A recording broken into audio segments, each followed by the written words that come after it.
इतिहास में कुछ लड़ाई ऐसी भी लड़ी गई जिन्होंने पूरी दुनिया को झकझोर के रख दिया, और वर्ल्ड वॉर 1 ऐसी जंग थी जिसमें यूरोप समेत एशिया और अमेरिका ने भी भाग लिया। इस वॉर को लड़ने के पीछे कई कारण थे, लेकिन इसका सबसे बड़ा कारण एक गोली बनी। वो गोली जिसने ऑस्ट्रो हंगेरियन के होने वाले राजा को हमेशा हमेशा के लिए गहरी नींद में सुला दिया। इस एक गोली ने अपना ऐसा असर दिखाया कि पूरी यूरोप का नक्शा ही बदल गया। लेकिन सोचने वाली बात यह है कि आखिर कैसे एक गोली के चलते पूरी दुनिया इस लड़ाई में शामिल हो गई। At the outbreak of the First World War, the government is worried about sensitive information being leaked to the enemy. Over 13 lakh Indian soldiers served overseas for the British during the First World War.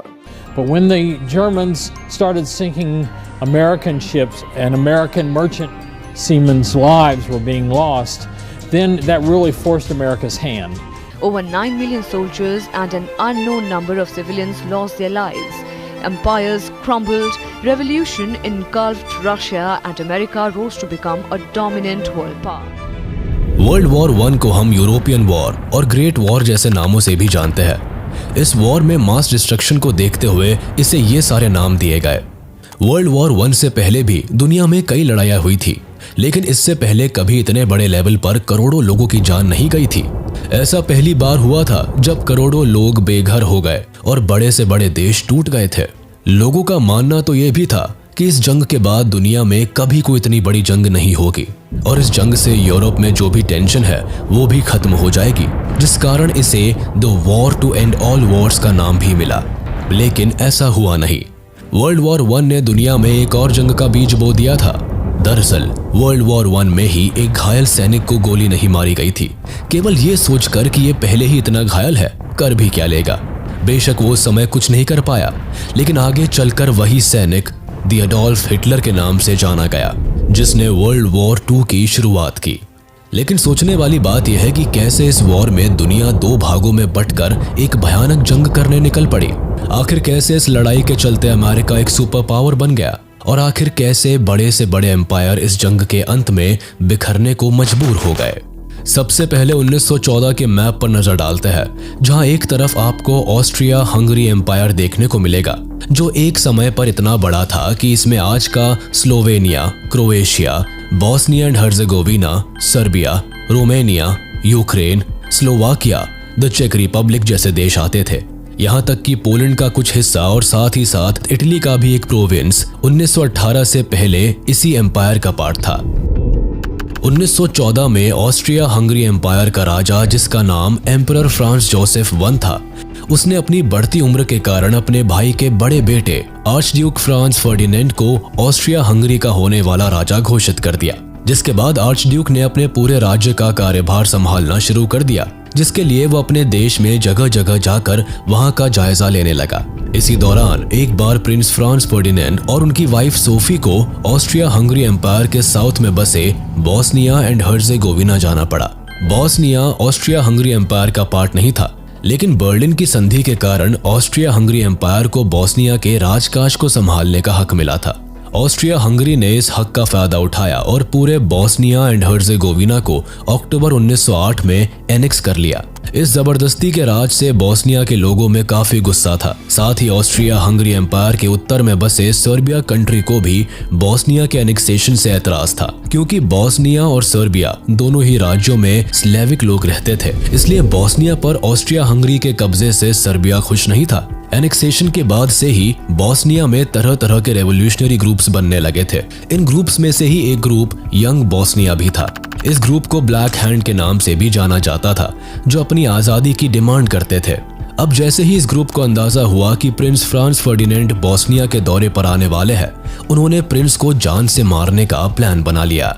Prince जब Bosnia गए तो रास्ते में उसी black hand group के 19 साल के member Gavrilo Princip ने प्रिंस फ्रांस फर्डिनेंड और उनकी वाइफ सोफी पर गोली चला दी।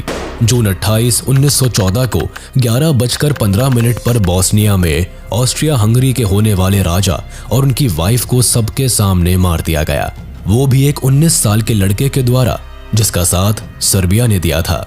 इसके बाद ऑस्ट्रिया हंगरी के chief of general staff Franz Graf Conrad von Hotzendorf और foreign minister Leopold Graf von Berchtold ने राजा को सजेस्ट किया कि इतना बड़ा हादसा होने के बाद हम आसानी से युद्ध में उतरकर खुलेआम सर्बिया पर कब्जा कर सकते हैं। हंगरी के राजा ने भी अपनी आर्मी चीफ की बात को एक्सेप्ट किया और सर्बिया को एक अनएक्सेप्टेबल अल्टीमेटम भेज दिया। इस अनएक्सेप्टेबल अल्टीमेटम में कई ऐसी शर्तें रखी गई थी जो एक स्वतंत्र देश के लिए मानना नामुमकिन था। इसमें पहली शर्त थी कि सर्बियन गवर्नमेंट दक्षिणी स्लेविक लोगों को यूनाइट करने के पॉलिटिकल कैंपेन से दूरी बना ले ताकि बॉस्निया ऑस्ट्रिया हंगरी का अधीन देश बनकर रह सके। चेतावनी में यह भी कहा गया था कि सर्बियन आर्मी एंटी ऑस्ट्रियन आंदोलनकारियों का साथ देना बंद कर दे और सर्बियन प्रेस और स्कूल बुक्स में ऑस्ट्रिया के खिलाफ एंटी ऑस्ट्रियन प्रचार करना छोड़ दे। इन सभी शर्तों में छठी शर्त कुछ यूं बनाई गई थी कि जिसे मानना सर्बिया के लिए बिल्कुल मुमकिन नहीं था। छठी शर्त में कहा गया था कि प्रिंस के हत्यारों के खिलाफ सीरियस इन्वेस्टिगेशंस चलाई जाए और इसमें ऑस्ट्रियन डेलीगेट्स को भी हिस्सा लेने का मौका मिल सके। साथ ही वोजिस्लाव टैनकोसिच और मिलान सिगानोविच जैसे सिविल सर्वेंट्स को अरेस्ट किया जाए जो हत्या की साजिश से जुड़े हुए थे। सर्बिया के सामने सबसे बड़ी चुनौती थी कि वो इस अल्टीमेटम का जवाब केवल 48 घंटों में दे। युद्ध की कोई चेतावनी नहीं दी गई थी, लेकिन ये साफ हो चुका था कि इस चेतावनी को ठुकराने का नतीजा डायरेक्ट वॉर हो सकती है, और हुआ भी कुछ ऐसा ही। 25 जुलाई को सर्बिया ने अपना रिप्लाई भेजा और सर्बिया की डिमांड्स ना मानने पर जुलाई 28, 1914 को ऑस्ट्रो हंगरी ने सर्बिया पर वॉर घोषित कर दिया। जब वॉर केवल दो देशों के बीच छिड़ा तो इसमें बाकी यूरोपियन और तो और एशियन कंट्रीज ने क्यों छलांग लगा दी। 1914 का समय वो दौर था जब सारे यूरोपियन कंट्रीज अपनी टेरिटरी को मजबूत कर रहे थे। सभी अपनी मिलिट्री को स्ट्रॉन्ग बनाने में लगे थे। देशों ने युद्ध के लिए पहले से ही तैयारी कर रखी थी, जिसके कारण सभी देशों ने एक दूसरे के साथ अलायंस बनाना शुरू कर दिया था। 1914 तक सभी देशों ने आपस में अलायंस की हुई थी, जिसमें दो अलायंस सबसे अहम थी। पहली ट्रिपल अलायंस जो कि जर्मनी, ऑस्ट्रो हंगरी और इटली के बीच हुई थी। इसके अकॉर्डिंग अगर इन तीनों देशों में से किसी के ऊपर भी कोई और देश हमला करता है तो ये आपस में मिलकर उसके खिलाफ लड़ेंगे। दूसरी संधि थी ट्रिपल एंटेंटे। इस अलायंस में रशिया, यूके और फ्रांस शामिल थे। जब वॉर शुरू हुआ तो ऑस्ट्रो हंगरी ने अपनी अलायंस का हवाला देते हुए जर्मनी और इटली का दरवाजा खटखटाया। जर्मनी और ऑस्ट्रिया हंगरी के अच्छे रिलेशंस थे, लेकिन इटली ने जंग में पार्टिसिपेट करने से मना कर दिया। उसने कहा कि अलायंसेस के शर्तों के अनुसार जब तीनों में से किसी एक कंट्री पर कोई दूसरा देश हमला करेगा तो उन्हें एकजुट होकर युद्ध करना है, ना कि खुद दूसरे देश पर हमला करने की कोशिश करनी है।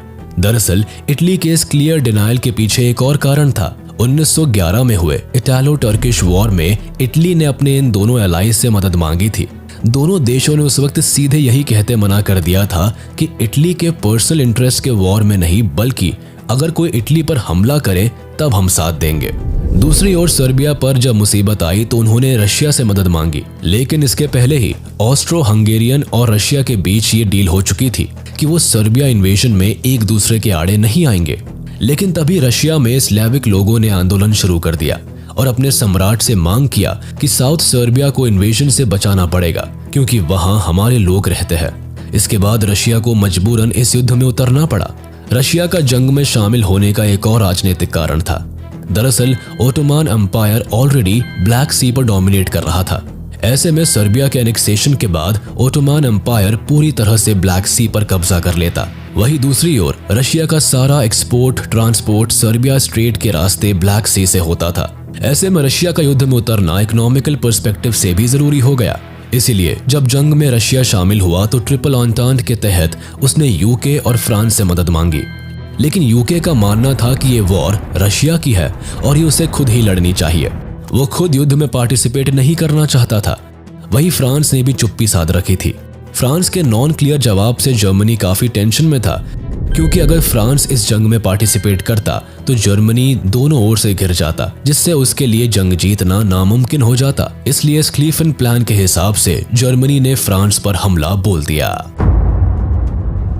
मैप के हिसाब से देखें तो जर्मन एम्पायर रशिया और फ्रांस के बीच आता था। चूंकि रशिया एक बड़ा और ताकतवर देश था, इसीलिए इस प्लान के तहत जर्मन आर्मी को सबसे पहले फ्रांस पर हमला करना था ताकि उसे जीत लिया जाए। फिर जर्मनी अपनी पूरी मिलिट्री को मिलाकर रशिया पर धावा बोलकर उसे भी जीत लेगा और इस तरह जर्मनी यूरोप के एक बड़े भाग पर अपना कब्जा जमा लेगा। फ्रांस ने अपने और जर्मनी के बॉर्डर पर पहले से ही काफी हैवी मिलिट्री लगा रखी थी। उन्होंने फ्रांस पर हमला बोलने के लिए बेल्जियम के रास्ते को अपनाया। ऐसे में बेल्जियम जर्मनी को उनके देश में घुसने की इजाजत नहीं देता, जिससे जर्मनी बेल्जियम पर हमला कर देता है। यूके और बेल्जियम के बीच सालों पहले लंदन की संधि साइन हुई थी, जिसके अकॉर्डिंग अगर कभी भी कोई बेल्जियम पर हमला करेगा तो यूके उसकी मदद करेगा। तो बस एक तरफ यूके बेल्जियम के सपोर्ट में वॉर में शामिल हो गया और दूसरी तरफ जब रशिया ने देखा कि जर्मनी फ्रांस पर अटैक करने के लिए बेल्जियम को इन्वेड कर रहा है, तो दूसरी तरफ से रशिया ने जर्मनी पर अटैक कर दिया और इस तरह यूरोप का एक बड़ा हिस्सा युद्ध में उतर पड़ा। वर्ल्ड वॉर 1 में 2 ग्रुप्स आपस में लड़ रहे थे, जिसमें एक तरफ जर्मनी, ऑस्ट्रिया हंगरी और ओटोमन एम्पायर थे, तो दूसरी ओर यूके, फ्रांस, इटली, रशिया और सर्बिया थे। इस वॉर में बाद में अमेरिका और जापान भी शामिल हुए।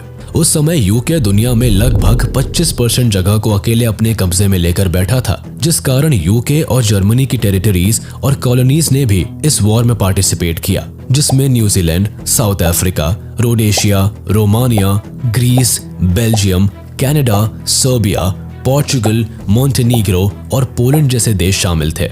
इंडिया ने भी इस वॉर में पार्टिसिपेट किया था, क्योंकि उस समय इंडिया पर यूके का राज था, जिस कारण यूके ने अपने सोल्जर से भी ज्यादा इंडियन सोल्जर्स को वॉर में भेजा। वॉर के दौरान जर्मनी ने अपने सभी सबमरीन्स को पानी में उतार दिया था, जो यूके की नौसेना को उड़ाने का काम करने लगी। लेकिन गलती से जर्मनी ने यूके की एक ऐसी नेवल शिप को टारगेट कर दिया जिसमें अमेरिका के 128 पैसेंजर्स यूके से अमेरिका जा रहे थे और अटैक के कारण वो सभी मारे गए।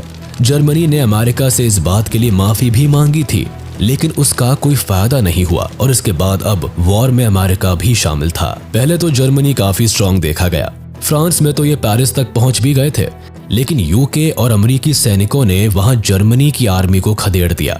रशिया में वर्ल्ड वॉर 1 के आखिरी कुछ दिनों में काफी क्रांति होनी शुरू हो गई। रशिया में उसी दौरान अक्टूबर रेवोल्यूशन भी देखा गया था, जहां लेनिन ने रशिया की सत्ता को अपने हाथ में ले लिया और वॉर से बैकआउट कर लिया। इस बैकआउट के लिए लेनिन ने जर्मनी के साथ एक ट्रीटी भी साइन की थी, जिसके बाद रशिया ने वॉर से एग्जिट कर लिया। वहीं जर्मनी की भी वॉर के एंड तक काफी हालत खराब हो गई थी। जर्मनी के लोग अपने ही देश में एक दूसरे के खिलाफ लड़ने लगे थे, जिसके कारण जर्मनी काफी कमजोर होता चला गया और आखिरी में जर्मनी ने आत्मसमर्पण कर दिया। जर्मनी ने 11 नवंबर 1918 को अपने हथियार डाल दिए और वर्ल्ड वॉर 1 का अंत हुआ। 28 जुलाई 1914 से लेकर 11 नवंबर 1918 के बीच वर्ल्ड वॉर 1 लड़ी गई। 4 साल की लगातार लड़ाई ने कई देशों को खत्म कर दिया। वॉर के बाद हर तरफ लोगों की नजरों में एक खौफ देखने को मिला। हर तरफ केवल तबाही और धूल ही धूल थी। इस वॉर में कोई जीता, कोई हारा, लेकिन अपनों को दोनों तरफ के लोगों ने खो दिया था। यहाँ एक बात समझना जरूरी है कि सिर्फ अलायंस ही वर्ल्ड वॉर 1 का कारण नहीं था, बल्कि इस वक्त यूरोप में नेशनलिज्म, इंपीरियलिज्म और मिलिटरिज्म भी अपने चरम पर थे। राष्ट्रवाद होना तो कोई गलत बात नहीं थी, लेकिन यहाँ का नेशनलिज्म कुछ ऐसा था जहाँ राजा से लेकर प्रजा तक के मन में सिर्फ एक ही बात थी कि सिर्फ उनका देश महान है और अच्छा है, बाकी के सारे देश इंफीरियर है, निचले दर्जे के है।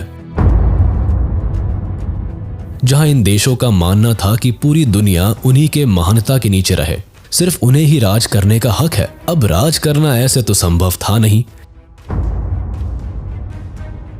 अब एक एम्पायर की मिलिट्री से भी इन देशों को शांति नहीं मिली, तो इन्होंने दूसरे देशों के साथ मिलकर अलायंस बनाई, जो कि वर्ल्ड वॉर होने का सबसे बड़ा कारण बना।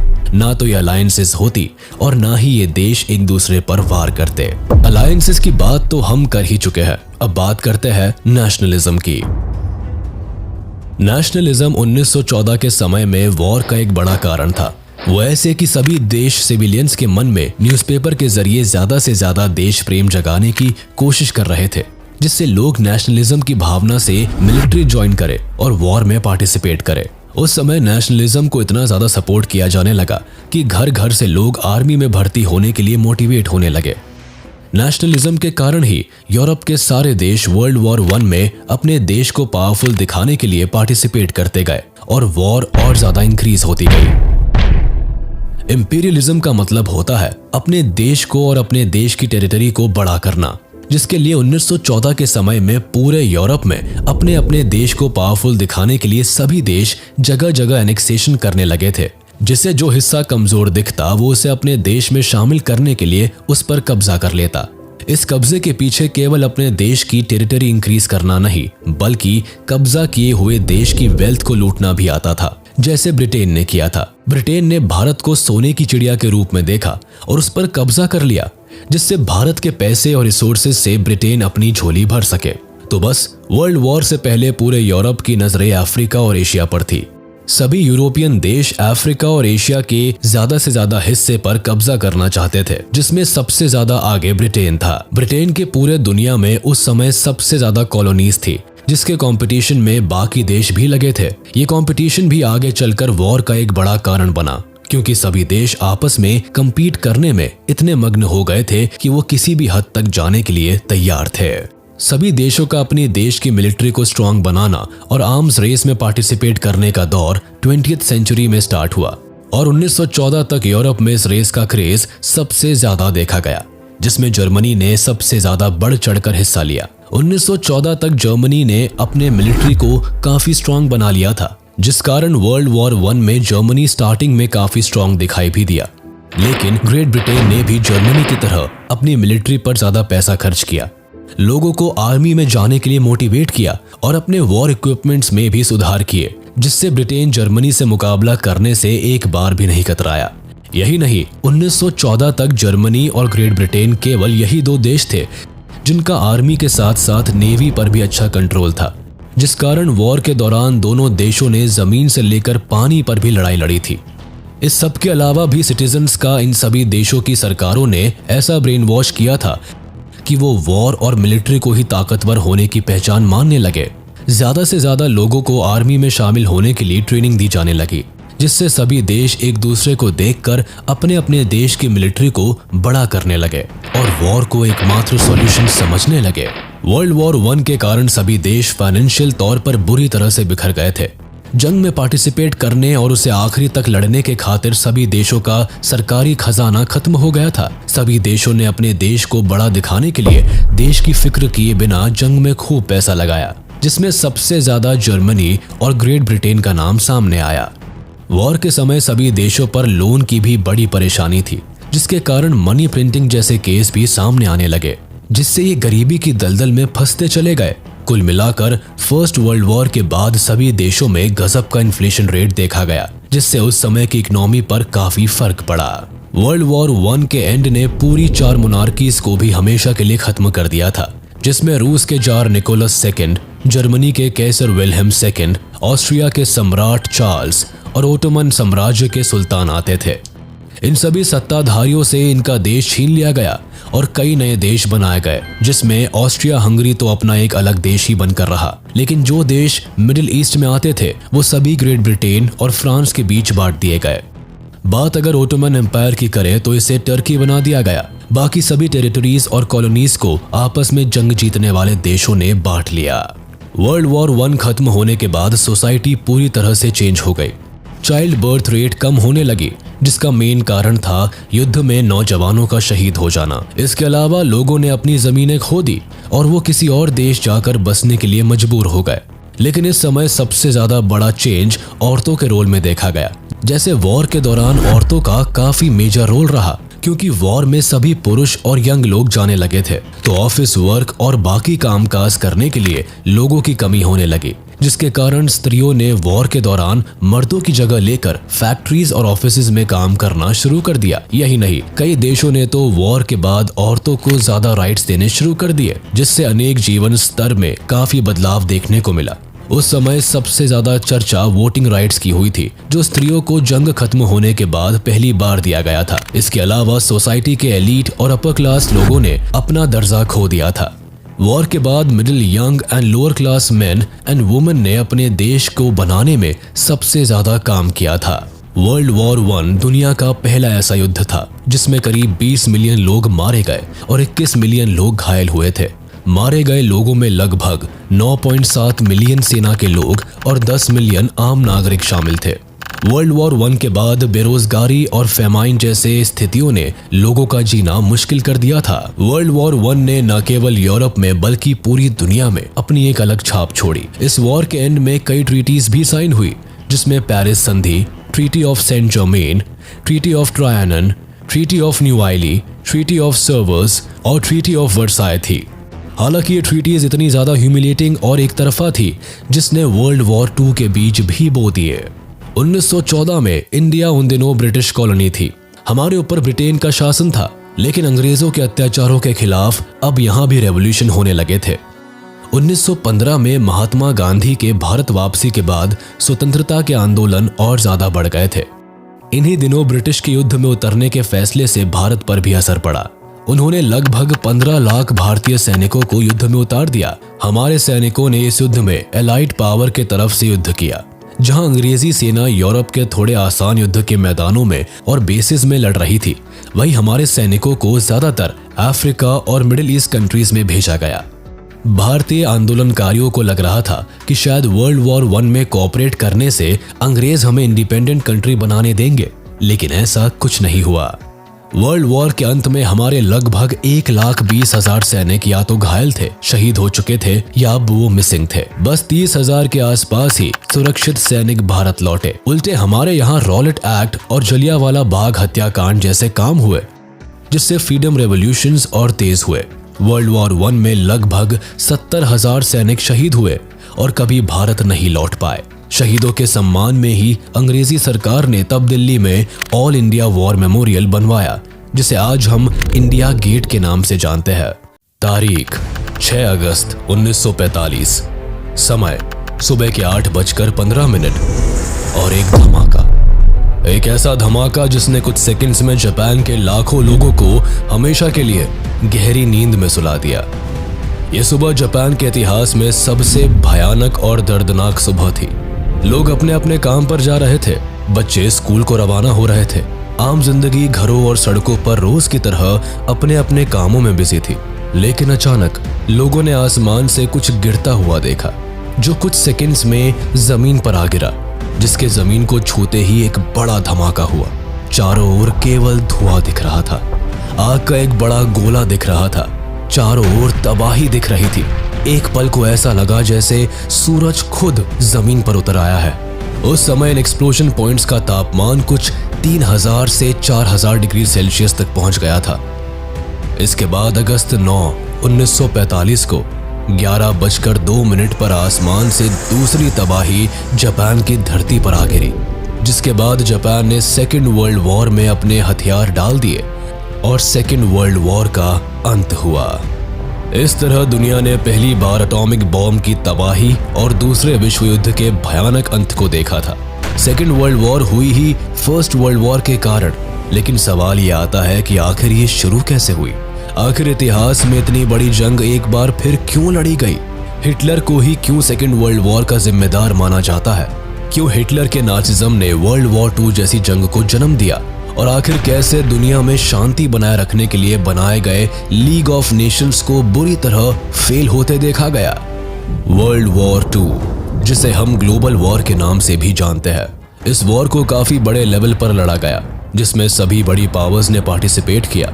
इस वॉर में दुनिया 2 भागों में बटा हुआ पाया गया, एकदम वर्ल्ड वॉर 1 की तरह। बस वहां एलाइज और सेंट्रल पावर्स के बीच जंग थी और यहाँ एलाइज और एक्सिस पावर्स के बीच। इस जंग को टोटल वॉर का भी नाम दिया गया, जिसका रीजन वॉर में मेनली सिविलियंस का इन्वॉल्वमेंट था। यानी इस वॉर से पहले सिविलियंस को जंग का पार्ट नहीं बनाया जाता था, लेकिन यहाँ सिविलियंस को भी नहीं बख्शा गया। इस वॉर में सिविलियंस ने भी अपने देश का साथ देने के लिए जो बन पड़ा किया, जिस कारण सभी देश कॉमनर्स को भी जंग का हिस्सा मानने लगे। आर्मीज ने लोगों के घरों, हॉस्पिटल्स, शेल्टर्स और पब्लिक प्लेसेस पर भी बमबारी की, जिससे आर्मी की मदद करने वाले लोगों का भी खात्मा हो सके। इस वॉर में सभी देशों ने अपने हर रिसोर्स को दूसरे के खिलाफ इस्तेमाल किया था, जिससे देश की economy, industries, scientific capabilities, air force और आर्मी खास तौर पर आते हैं। इस जंग की शुरुआत तारीख को लेकर भी एक डिबेट रही है। कुछ लोगों का कहना है कि वॉर सितंबर 1, 1939 को शुरू हुई, लेकिन कुछ लोग इसकी शुरुआत 1937 के सीनो जापानीज वॉर को ही मानते हैं। इसका अंत एटॉमिक बॉम्ब अटैक के साथ अगस्त 1945 को हुआ, जब जापान ने सरेंडर कर दिया। सेकेंड वर्ल्ड वॉर में करीब 60 से लेकर 80 मिलियन लोगों ने अपनी जान गंवा दी, जिसमें 50 मिलियन लोग सिविलियंस थे और 25 मिलियन सोल्जर्स। दुनिया में इसके बाद और इससे पहले इतने बड़े नंबर्स में कभी इतने लोगों की जान नहीं गई थी, जिस वजह से इस वॉर को deadliest conflict in human history कहा जाता है। वर्ल्ड वॉर 2 में दुनिया 2 गुटों में बट गई थी, जिसे अलायंसेस के नाम से जानते हैं। पहली पावर का नाम था एलाइज पावर, जिसमें UK, France, USA, USSR, China, Poland, Yugoslavia और ग्रीस आते थे। दूसरी थी एक्सिस पावर, जिसमें नाजी जर्मनी, इटली और जापान आते थे। वैसे आपको बता दें कि इटली फर्स्ट वर्ल्ड वॉर में एलाइज पावर के साथ था, लेकिन कुछ चीज़ों को लेकर मन मुटाव के कारण इटली ने अपना पाला बदल लिया और एक्सिस पावर का हाथ थाम लिया। वर्ल्ड वॉर 2 स्टार्ट होने का सबसे बड़ा रीज़न वर्ल्ड वॉर 1 का एंड रिजल्ट था, जिसने पूरे जर्मनी के लोगों में एक बदले की भावना जगा दी। वर्ल्ड वॉर 1 से पहले जर्मनी अच्छे लेवल पर डेवलपमेंट कर रहा था, जिससे इसकी इकोनॉमी भी काफी स्ट्रांग थी। जर्मनी एक पावरफुल और स्ट्रांग नेशन था, इतना कि वॉर के बारे में जानकर भी जर्मनी बिल्कुल नर्वस नहीं हुआ। इसका एक कारण यह भी था कि जर्मनी अपनी आर्म्ड फोर्सेस पर भर भर के पैसा लगाता और उन्हें बड़ा और स्ट्रांग करता जाता। जर्मनी फर्स्ट वर्ल्ड वॉर को लड़ने से पहले ही अपनी जीत को लेकर कॉन्फिडेंट था, लेकिन वर्ल्ड वॉर 1 में एलाइज पावर ने सेंट्रल पावर्स को बुरी तरह हरा दिया। सेंट्रल पावर्स में कॉमनली जर्मनी, ऑस्ट्रो हंगरी और ओटोमन एम्पायर आते थे, जिसमें जर्मनी के साथ सबसे बुरा बर्ताव किया गया। जीते हुए देशों ने हारने वाले देशों को कहीं का नहीं छोड़ा। यूके, फ्रांस और रशिया ने हारने वाले देशों के टुकड़े कर दिए और उन्हें आपस में बांट लिया। 1918 के एंड तक जर्मनी केवल एक हारा हुआ टुकड़ों में बटा देश था, जिसके पास एलाइज देशों की डिमांड्स मानने के अलावा और कोई चारा नहीं था। वॉर ने जर्मनी की इकोनॉमी को डिस्ट्रॉय कर दिया, यहाँ के लोगों को बर्बाद कर दिया और उन्हें अलग अलग देशों का हिस्सा बना दिया गया। वॉर के बाद जर्मनी में पॉलिटिकल, सोशल और इकोनॉमिकल चेंजेस आए। जर्मनी के लोगों में एक डिफरेंस देखने को मिला। यहाँ रिच और पुअर में एक ह्यूज गैप आ गया था, जिससे सोशल अनरेस्ट बढ़ता चला गया। बाकी अनएम्प्लॉयमेंट और कई डिजीजेस भी देखी गई। कई लोग तो केवल स्टारवेशन और बीमारियों के चलते ही मारे गए। जर्मनी के पास अपना देश चलाने के लिए ना तो सरकार थी ना ही पैसा, जिसके कारण ये देश डूबता चला गया। इस देश के रिसोर्सेज भी ऑलमोस्ट फ्रांस और बाकी देशों ने बांट लिए थे। जीते हुए देशों ने जर्मनी के साथ तरह तरह की ट्रीटी साइन की थी, जिसमें इतने कड़े नियम थे जो किसी भी देश को बर्बाद कर सकते थे। वॉर के बाद जर्मनी से सब छीन गया, उसके लोग, उसका स्टेटस, उसकी आर्मी, उसकी पहचान। वर्ल्ड वॉर 1 के एंड में जब जर्मनी हार गया तो एलाइज कंट्रीज ने जर्मनी के साथ ट्रीटी ऑफ वर्साई साइन की, जिसमें काफी हार्श और ह्यूमिलिएटिंग प्रोविजंस थे। ट्रीटी ऑफ वर्साई 28 जून 1919 को ऑफिशियली वॉर एंड के नाम से साइन की गई, जिसमें जीतने वाले सभी देशों ने अपनी अपनी सेफ्टी और सिक्योरिटी के लिए डिमांड्स रखी। लेकिन इन सब में फ्रांस ने सबसे हार्श डिमांड्स रखी। वो इसलिए क्योंकि अगर आप यूरोप के मैप पर नजर डालेंगे तो देखेंगे कि फ्रांस और जर्मनी का बॉर्डर आपस में जुड़ा हुआ है, जिस कारण फ्रांस आने वाले फ्यूचर में कोई भी रिस्क नहीं लेना चाहता था। इसके लिए फ्रांस ने सबसे पहले treaty of reparations, demilitarisation of the Rhineland region and the war guilt clause की डिमांड की। आपको बता दें कि राइनलैंड जर्मनी और फ्रांस के बीच का एरिया है, जो कि जर्मनी के पॉइंट ऑफ व्यू से काफी जरूरी था। लेकिन फ्रांस का कहना था कि जर्मनी कम से कम इस एरिया में अपनी आर्मी को कभी भी नहीं खड़ा करेगा, जिससे फ्रांस की सेफ्टी बनी रहे। इसके अलावा वॉर के दौरान वैसे तो हर देश का काफी नुकसान हुआ था, लेकिन फ्रांस ने सारा का सारा नुकसान जर्मनी के सिर थोप दिया। फ्रांस ने जर्मनी को वॉर गिल्ट बताया और वॉर में हुए लॉस को पे करने को कहा। जर्मनी पर उस टाइम में करीब 6.6 बिलियन पाउंड्स का पेमेंट थोपा गया था। इसके अलावा ट्रीटी में डीमिलिटराइजेशन ऑफ मिलिट्री की डिमांड भी शामिल थी। जर्मनी एक लिमिट से ज्यादा मिलिट्री नहीं रख सकता था। इन सारी डिमांड्स ने जर्मनी के लोगों में गुस्सा भर दिया। वो इस ट्रीटी के एकदम खिलाफ थे। इस ट्रीटी ने उनमें बदले की एक भावना जगा दी थी। ट्रीटी ऑफ वर्साय की डिमांड्स को मानने के अलावा वाइमार रिपब्लिक के पास और कोई चारा नहीं था। वाइमार रिपब्लिक जर्मनी की न्यू गवर्नमेंट थी जिसने इस ट्रीटी पर साइन किया था। इस कारण से लोगों में वाइमार रिपब्लिक के खिलाफ भी एक गुस्सा था। वो कहीं ना कहीं अपनी हालत का जिम्मेदार वाइमार रिपब्लिक को भी मानने लगे थे। इस पीस ट्रीटी के कारण ही जर्मनी ने अपनी overseas colonies, 1/10 of population, 13% territories, 75% iron और 26% कोल खो दिया था। वर्ल्ड वॉर 1 के बाद लीग ऑफ नेशंस को स्टैब्लिश किया गया था, ये सोचकर कि अब फिर कभी कोई विश्व युद्ध नहीं होगा। लीग ऑफ नेशंस का काम दुनिया में पीस और हार्मनी स्टैब्लिश करना था, लेकिन ऐसा कुछ नहीं हुआ। इसके सामने ही कई देशों ने अपनी मनमानी की और लीग ऑफ नेशंस का कहा नहीं माना। इसे 1919 में एक पीस ऑर्गेनाइजेशन के नाम पर बनाया गया था।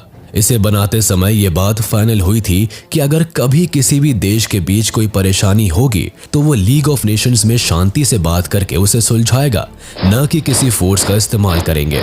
लेकिन इसे एक फेलियर के रूप में देखा गया। कई देशों ने इसे ज्वाइन ही नहीं किया और जिन्होंने किया वो बाद में इसे छोड़कर चले गए, जिसमें जर्मनी और यूएसएसआर आते हैं। बाकी लीग के पास खुद की कोई आर्मी भी नहीं थी जिसके थ्रू ये किसी भी मिलिट्री अग्रेशन को रोक पाए। ऐसे में लीग ऑफ नेशंस का फेल होना भी आखिरी में वर्ल्ड वॉर 2 का एक बड़ा रीजन बना। वॉर के बाद जर्मनी पहले ही काफी परेशानियों और इकोनॉमिक क्राइसिस से जूझ रहा था। बाकी बची कुची कसर ट्रीटी ऑफ वर्साय और वॉर गिल्ट पेमेंट ने पूरी कर दी थी। ट्रीटी के हार्श सैंक्शंस ने वहां के लोगों को काफी बुरी हालत में पहुंचा दिया। अपने देश के लोगों की हालत देख के वहां की गवर्नमेंट ने दबाकर पैसा छपवाया, जिसने जर्मनी की हालत और खराब कर दी और महंगाई खुद पर खुद बढ़ती चली गई। खैर, एक समय तो ऐसा आया कि जर्मनी में हर इंसान के पास भर भर के पैसा था। लोग कार लोड्स और पैसे से भर भर के केवल एक ब्रेड का पैकेट खरीदने जाया करते थे। बच्चे पैसों के बंडल से खेला करते थे। जर्मनी के पैसे की वैल्यू बुरी तरह से गिरती चली गई। जर्मनी की इतनी खराब हालत देखकर अमेरिका ने जर्मनी की मदद के लिए हाथ आगे बढ़ाया और डॉस प्लान को लॉन्च किया, जिसने जर्मनी की हालत सुधारने में मदद की। 1924 से लेकर 1928 तक जर्मनी में एक स्टेबिलिटी देखने को मिली, लेकिन ये स्टेबिलिटी भी कुछ वक्त की थी। 1929 में अमेरिका का वॉल स्ट्रीट एक्सचेंज क्रैश हो गया।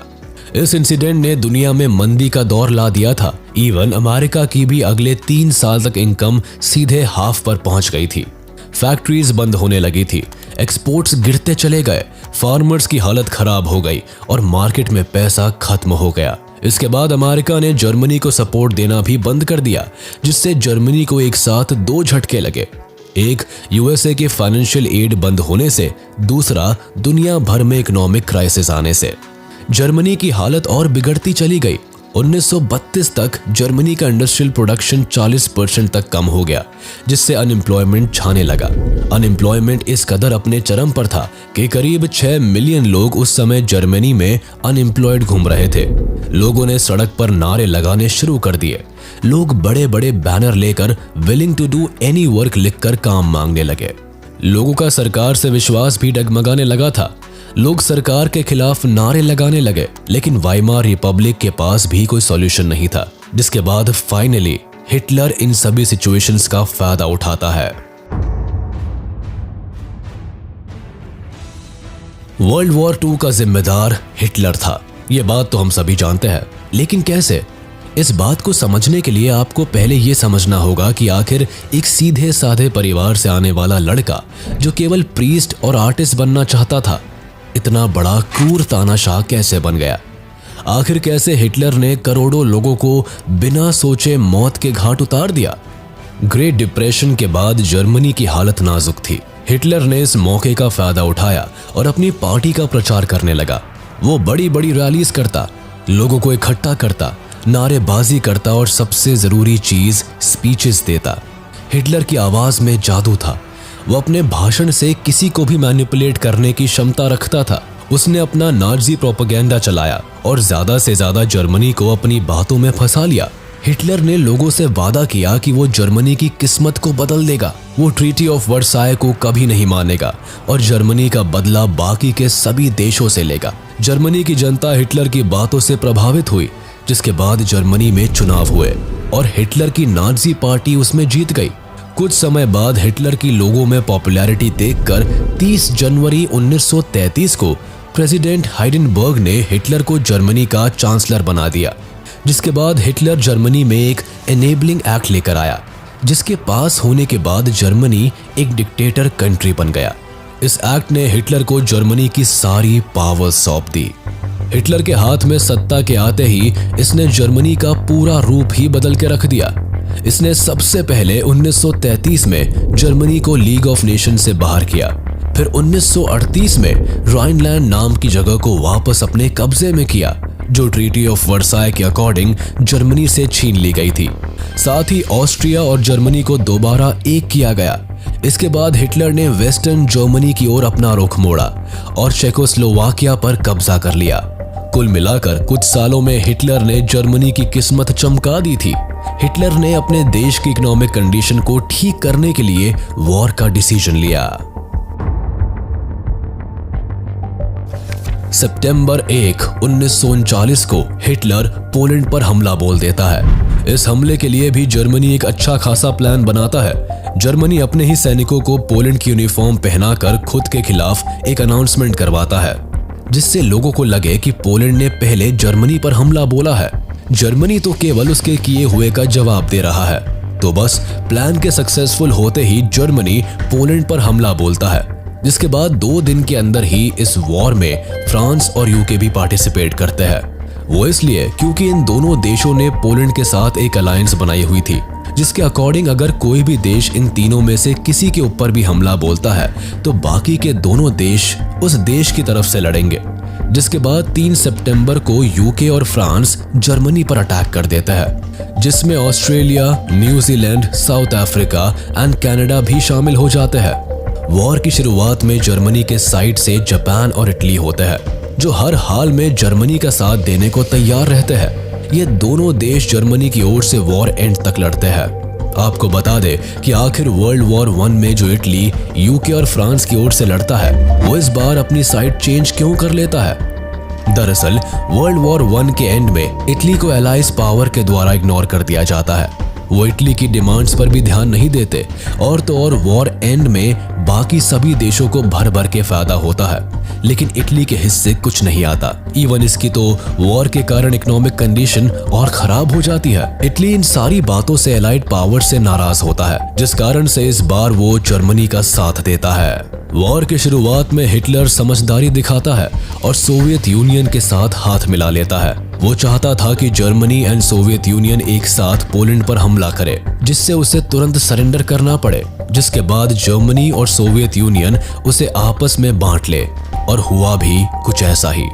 दोनों देशों ने उस पर एक साथ हमला किया और जीतने के बाद उसे आपस में आधा आधा बांट लिया। ये सब देखकर फ्रांस और यूके भड़के हुए होते हैं। इस बात को समझते हुए हिटलर इन दोनों देशों को पीस का एक प्रस्ताव भी भेजता है, लेकिन ये दोनों देश उस प्रस्ताव को रिजेक्ट कर देते हैं, जिससे जंग जारी रहती है। अब एक तरफ जहां हिटलर पहले राइनलैंड, फिर ऑस्ट्रिया हंगरी, फिर चेकोस्लोवाकिया, फिर पोलैंड सभी देशों पर कब्जा करता जा रहा था, वही सोवियत यूनियन को भी ये सब नजर आ रहा था और वो भी अपनी टेरिटरी बढ़ाने के लिए जगह जगह इन्वेजन करने लगा। उसने पोलैंड का आधा हिस्सा लेने के बाद बाल्टिक नेशंस पर हमला किया, जिसमें एस्टोनिया, लाटविया और लिथुएनिया आते थे। सोवियत यूनियन इन तीनों देशों को आसानी से जीत लेता है। इसके बाद सोवियत यूनियन फिनलैंड पर कब्जा करता है, जिसके बाद सोवियत यूनियन खुद को लीग ऑफ नेशन से अलग कर लेता है। दूसरी ओर हिटलर की ज्यादा से ज्यादा टेरिटरी हासिल करने की चाह और बढ़ती जा रही थी, जिस कारण वो अप्रैल 1940 में डेनमार्क और नॉर्वे पर भी हमला बोल देता है, जिससे वो आयरन ओर के शिपमेंट्स को एलाइज पावर से बचा सके। दरअसल एलाइड पावर्स जर्मनी को रोकने के लिए हर तरह से कोशिश कर रहे थे, जिसमें स्वीडन से जर्मनी तक आयरन ओर को कट ऑफ करना भी उनका एक प्लान था। हालांकि वो इसमें सक्सेसफुल नहीं हो सके। ऊपर से डेनमार्क और नॉर्वे को भी जर्मनी जीत लेता है, लेकिन अब जर्मनी फ्रांस के लगातार इन्वॉल्वमेंट से काफी परेशान हो जाता है, जिसके बाद वो फ्रांस पर अटैक करने का प्लान बनाता है। लेकिन इस बार भी जर्मनी फ्रांस पर डायरेक्ट अटैक नहीं करता, बल्कि वर्ल्ड वॉर 1 की तरह बेल्जियम के सहारे फ्रांस पर अटैक करने का प्लान बनाता है। फ्रांस पर अटैक में इटली जर्मनी का साथ देता है, जिसके बाद 10 जून को इटली फ्रांस पर अटैक करता है। दोनों देश मिलकर करीब 14 जून तक फ्रांस के पेरिस तक पहुंच जाते हैं और फ्रांस को सरेंडर करने के लिए मजबूर कर देते हैं। 8 दिन बाद फ्रांस जर्मनी के साथ एक ट्रीटी साइन करता है और हार मान लेता है। जर्मनी का फ्रांस को केवल कुछ दिनों में हराना बहुत बड़ी बात थी। इस इंसिडेंट के बाद लोग हिटलर से डरने लगे थे। कोई देश नहीं चाहता था कि हिटलर उनसे पंगा ले। हर तरफ हिटलर के नाम का डंका बज रहा था। लेकिन यूके अब भी हार नहीं मानता। वो हिटलर के शांति प्रस्ताव को रिजेक्ट कर देता है, जिसके बाद जुलाई में जर्मनी और यूके के बीच एयर बैटल ऑफ ब्रिटेन शुरू हो जाती है। ब्रिटेन की उस समय एयर पावर काफी ज्यादा मजबूत थी, जिस कारण दोनों देश आपस में हवा में लड़ते हैं। लेकिन यहाँ जर्मनी की एयरफोर्स यूके की एयरफोर्स के सामने वीक पड़ जाती है, जिसके बाद हिटलर प्लेन्स के थ्रू यूके की अलग अलग स्टेट्स पर बॉम्ब गिरवाने लगता है। लेकिन इससे कुछ होता नहीं है। ब्रिटेन हार मानने को तैयार ही नहीं था। इसी बीच जर्मनी, इटली और जापान के ट्राइपार्टाइट पैक्ट को हंगरी, स्लोवाकिया और रोमानिया भी ज्वाइन कर लेते हैं, जिससे एक्सिस की पावर्स और ज्यादा बढ़ जाती है। जिसके बाद एक्सिस पावर्स भी हिटलर का सपोर्ट पाकर अपना दमखम दिखाने लगती है, जिससे इटली ग्रीस पर अटैक कर देता है। लेकिन यहाँ ब्रिटेन ग्रीस की मदद के लिए खड़ा रहता है, जिससे इटली को ग्रीस में ब्रिटेन की आर्मी खदेड़ देती है। लेकिन हिटलर यहाँ इटली का साथ देने के लिए अपनी आर्मी भेजता है, जिससे दोनों देश दूसरी बार ग्रीस पर अटैक करते हैं और उसे भी जीत लेते हैं। अब ऐसे करके कुछ समय के लिए वॉर चलता जाता है। देखा जाए तो 1940 तक वर्ल्ड वॉर 2 में पूरे यूरोप में हिटलर की मदद के लिए हर कोई तैयार था, जिसके कारण हिटलर इस समय अपनी पावर के पीक पर था। लेकिन अपनी पावर के नशे में हिटलर यहाँ एक गलती कर देता है, जिसके कारण जर्मनी वॉर हार जाता है। दरअसल जैसे हिटलर को दिखता है कि वो वॉर जीत रहा है, वो लगे हाथ अपने सालों से देख रहे सपने को भी सच करना चाहता है, जिसके अकॉर्डिंग हिटलर ईस्टर्न यूरोप पर कब्जा करना चाहता था, जो कि यूएसएसआर का पार्ट होता है। हिटलर 1941 में सोवियत यूनियन पर वॉर डिक्लेयर कर देता है, जिसके लिए ऑपरेशन बारबारोसा चलाया जाता है। इस ऑपरेशन के तहत हिटलर सबसे पहले अपने और सोवियत यूनियन के साथ की गई रिबेंट्रॉप पैक्ट को तोड़ देता है। हिटलर को लगता है कि सोवियत यूनियन को आराम से हरा देगा। हालांकि स्टार्टिंग में होता भी ऐसा ही है। जर्मन आर्मी धीरे धीरे करके सोवियत यूनियन को ईस्ट की ओर से जीत रहा होता है। वो एक एक करके सोवियत के देशों को जीतता चला जाता है, लेकिन केवल दिसंबर तक। उसके बाद सोवियत यूनियन में बहुत ही भयानक बर्फबारी होने लगी, जिसमें केवल सोवियत यूनियन ही लड़ने में सक्षम थी। बाकी किसी भी देश के लिए इतनी बर्फ में लड़ना नामुमकिन था। इसलिए ठंड का महीना आने से पहले जर्मनी सोवियत का जितना पार्ट जीत सकती थी, जीतती है। लेकिन उसके बाद सोवियत आर्मी पूरी जर्मन आर्मी को उल्टे पांव बर्लिन तक खदेड़ देती है। हिटलर वेस्ट में ब्रिटेन और ईस्ट में सोवियत यूनियन को एक साथ संभालने में नाकामयाब हो जाता है। सोवियत यूनियन की आर्मी हिटलर की सेना को मात देती है, जिससे सोवियत यूनियन का भी दुनिया में एक नया दौर देखने को मिलता है।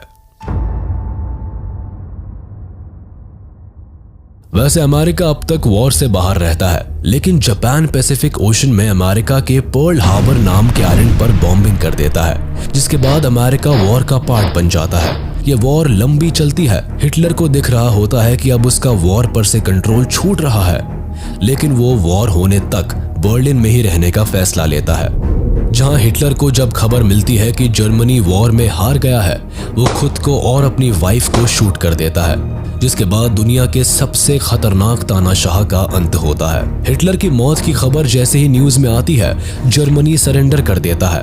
लेकिन जापान अभी भी हार नहीं मानता। वो अभी भी अपनी ओर से इस वॉर को जीतने की कोशिश करता है, लेकिन इस कोशिश के जवाब में अमेरिका जापान पर न्यूक्लियर बॉम्ब दाग देती है। अमेरिका जापान की 2 जगह हिरोशिमा और नागासाकी पर एक एक करके न्यूक्लियर अटैक करता है, जिसके बाद जापान पूरी तरह से बर्बाद हो जाता है।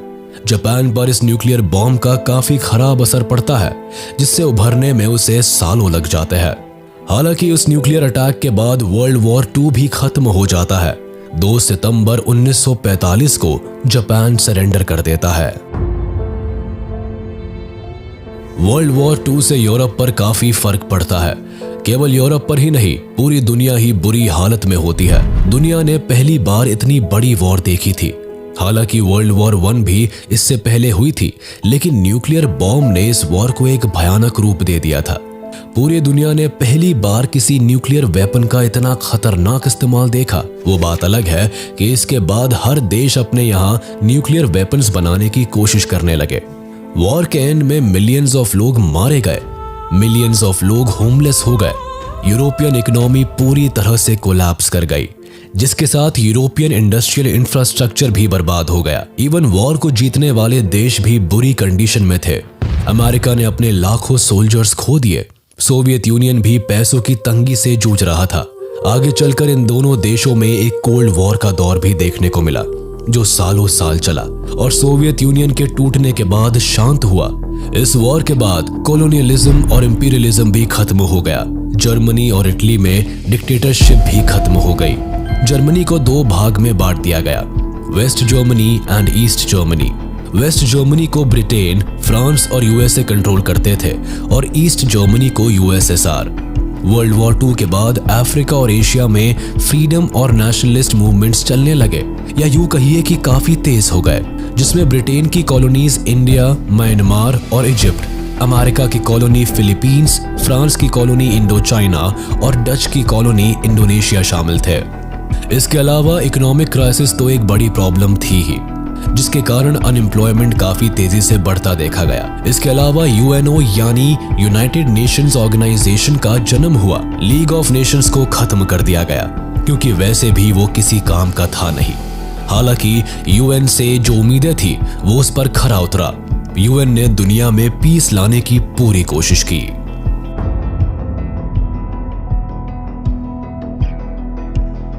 वर्ल्ड वॉर 2 के टाइम इंडिया ब्रिटेन के अंडर आता था, जिससे वो ऑटोमेटिकली एलाइज पावर का पार्ट बन गया था, जिसके कारण इंडिया से करीब 2.5 मिलियन सोल्जर्स एक्सिस पावर के खिलाफ लड़े थे, जिसमें से करीब 87,000 इंडियन ट्रूप्स ने अपनी जान गंवा दी थी और करीब 34,354 सोल्जर्स बुरी तरह से घायल हो गए थे। इसके अलावा करीब 67,340 इंडियन सोल्जर्स को प्रिजनर्स ऑफ वॉर बना लिया गया था।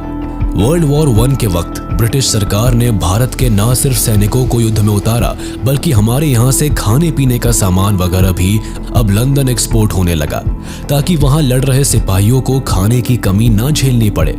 और तो और इन दिनों बंगाल के मजदूरों को अब वेजेस के तौर पर अनाज के बदले पैसे दिए जाने लगे और सारा अनाज बाहर भेजा जाने लगा।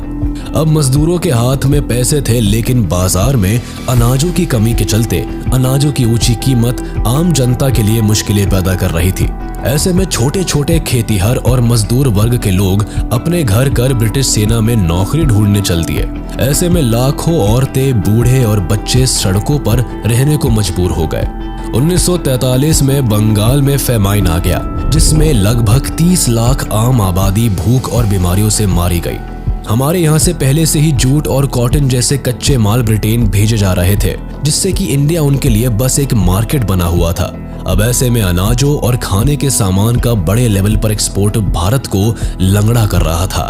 हालांकि युद्ध समाप्ति के बाद भारत में भारत छोड़ो आंदोलन अब जोरों पर था और युद्ध में हुए बर्बादी के बाद अब ब्रिटिश सरकार भी इतने बड़े लेवल पर हो रहे आंदोलन को दबाने में असमर्थ महसूस कर रही थी।